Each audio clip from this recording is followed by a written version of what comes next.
Comme vous l'avez dit, il s'agit d'un forum très important pour le continent africain et les États-Unis. Il s'agit de recalibrer et éventuellement de réorganiser les relations entre l'Amérique, ou les États-Unis, et l'Afrique. Surtout dans cet espace de commerce et d'investissement. Il y a des opportunités flagrantes. L'Afrique et les États-Unis peuvent en tirer parti. Nous devons mettre au point une formule gagnant-gagnant. Prendre l'avantage ou profiter de l'avantage concurrentiel des États-Unis en matière de capital.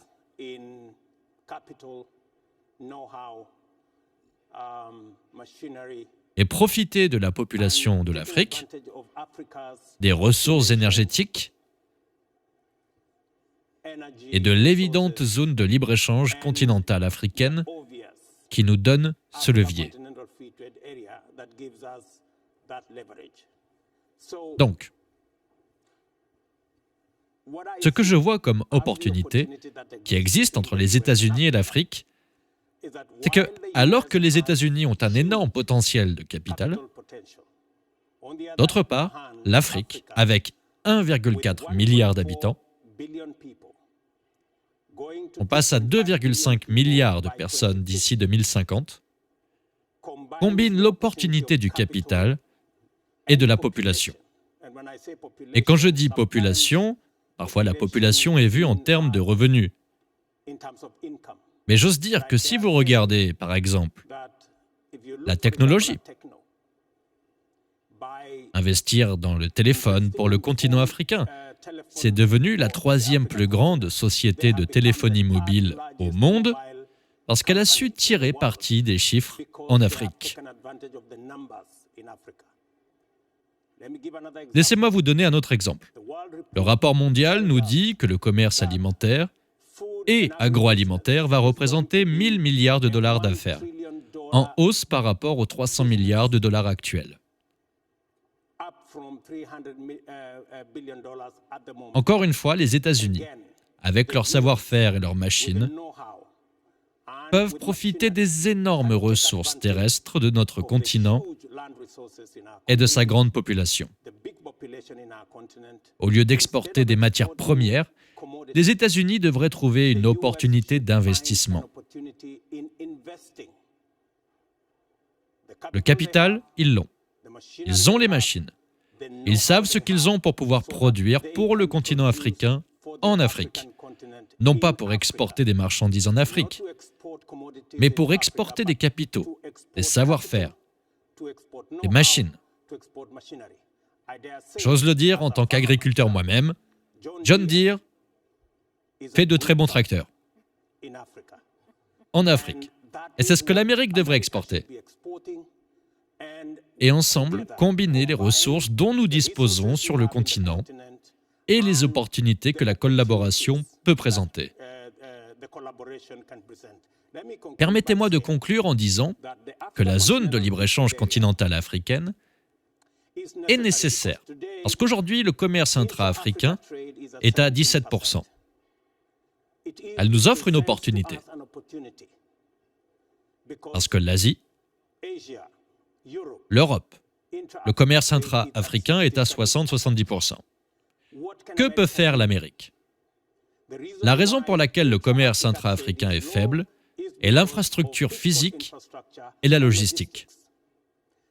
Les infrastructures physiques, les routes, les chemins de fer, peuvent être financées par des capitaux américains.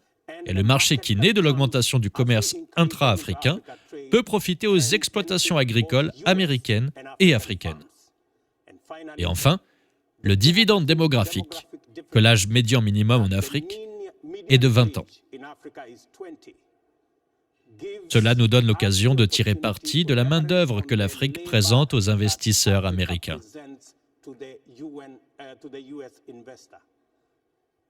L'Afrique a une population, d'énormes ressources énergétiques, une main-d'œuvre importante, et les États-Unis peuvent venir avec du capital, du savoir-faire et des machines, et nous pouvons avoir un résultat gagnant-gagnant.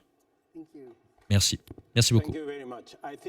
Je pense que pour contextualiser cette conversation, il y a des choses que nous devons faire en tant que dirigeants, en tant que pays, en tant que continent, et il y a des choses que nos bons amis américains doivent faire. Le Kenya, par exemple, c'est un pays démocratique, comme l'Amérique. Je suis le 5e président élu du Kenya, élu démocratiquement. Et mon concurrent, qui s'est présenté contre moi il y a 2 mois, est dans cette salle aujourd'hui, pour démontrer que nous sommes un pays démocratique.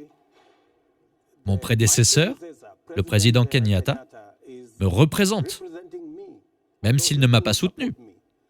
Il me représente pour les négociations en Chine et en Éthiopie. C'est le type de démocratie que nous développons.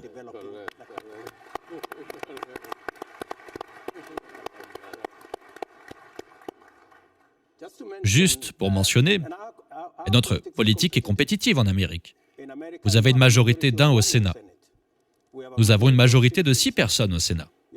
Vous avez une majorité de, je pense, 10 personnes au Congrès. Nous avons une majorité de 15 personnes dans notre Parlement. Nous sommes donc des institutions compétitives, démocratiques et construites qui peuvent résister à n'importe quel défi. Numéro 1. Numéro 2, on fait une ouverture, une économie financière et commerciale. Cela respecte les affaires et les investissements.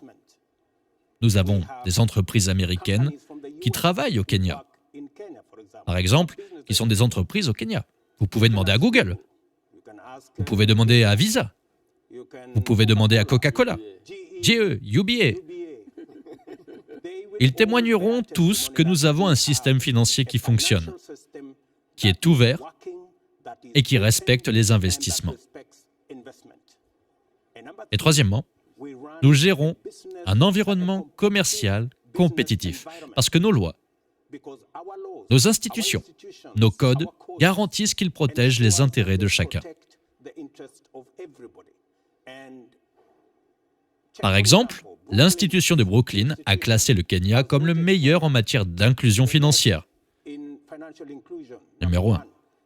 Numéro 1 en matière de protection des investisseurs minoritaires. Numéro 2 en tant que meilleur centre d'innovation au sud du Sahara. Toujours selon l'indice mondial de l'innovation.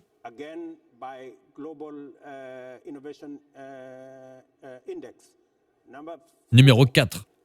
Nous sommes classés par WIPO comme la 4e station pour les investissements directs étrangers. Nous avons donc mis en place des institutions qui permettent au secteur privé d'investir en toute sécurité sur notre continent. C'est ce que nous faisons.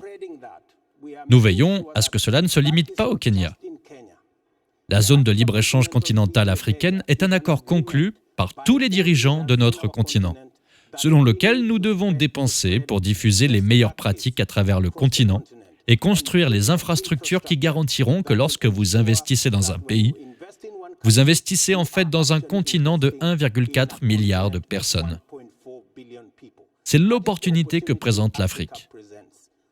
Ce que les États-Unis doivent faire, et je suis heureux de m'adresser à des décideurs politiques et à des hommes d'affaires de ce grand continent, c'est de voir cette opportunité avec des capitaux. Vous aurez un partenaire en Afrique, car l'Afrique représente un marché énorme.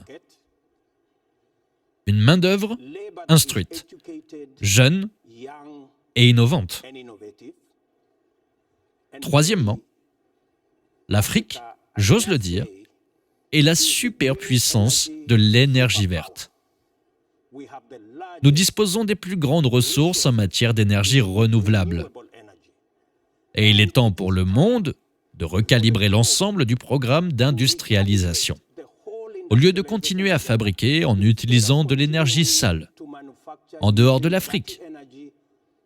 Alors c'est l'occasion de sauver le globe est de commencer à fabriquer en utilisant de l'énergie verte en Afrique. Et les États-Unis devraient montrer la voie. Merci.